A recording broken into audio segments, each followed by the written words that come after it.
ومن آياته أن خلقكم من تراب ثم إذا أنتم بشر تنتشرون ومن آياته أن خلق لكم من أنفسكم أزواجا لتسكنوا إليها وجعل بينكم مودة ورحمة إن في ذلك لآيات لقوم يتفكرون ومن آياته خلق السماوات والأرض واختلاف ألسنتكم وألوانكم إن في ذلك لآيات للعالمين ومن آياته منامكم بالليل والنهار وابتغاؤكم من فضله إن في ذلك لآيات لقوم يسمعون ومن آياته يريكم البرق خوفا وطمعا وينزل من السماء ماء فيحيي به الأرض بعد موتها إن في ذلك لآيات لقوم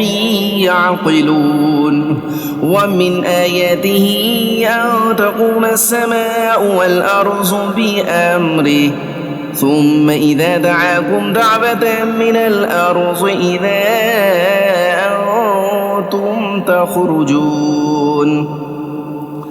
وله من في السماوات والأرض كل له قانتون وهو الذي يبدأ الخلق ثم يعيده وهو أهون عليه وله المثل الأعلى في السماوات والأرض وهو العزيز الحكيم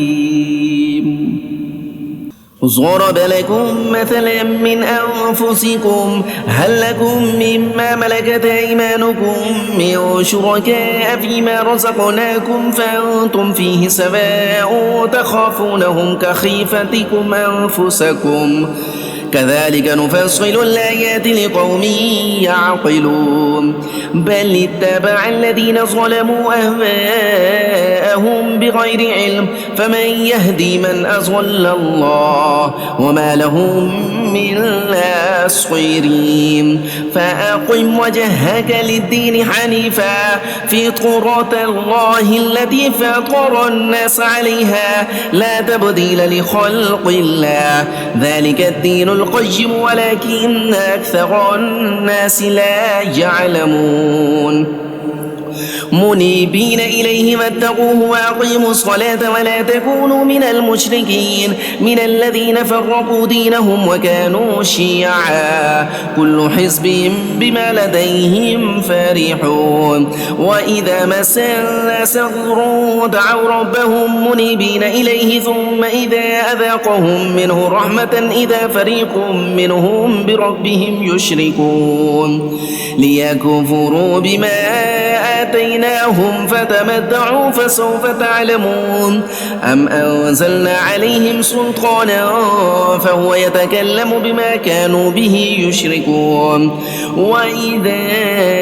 أذقنا الناس رحمة فرحوا بها وإن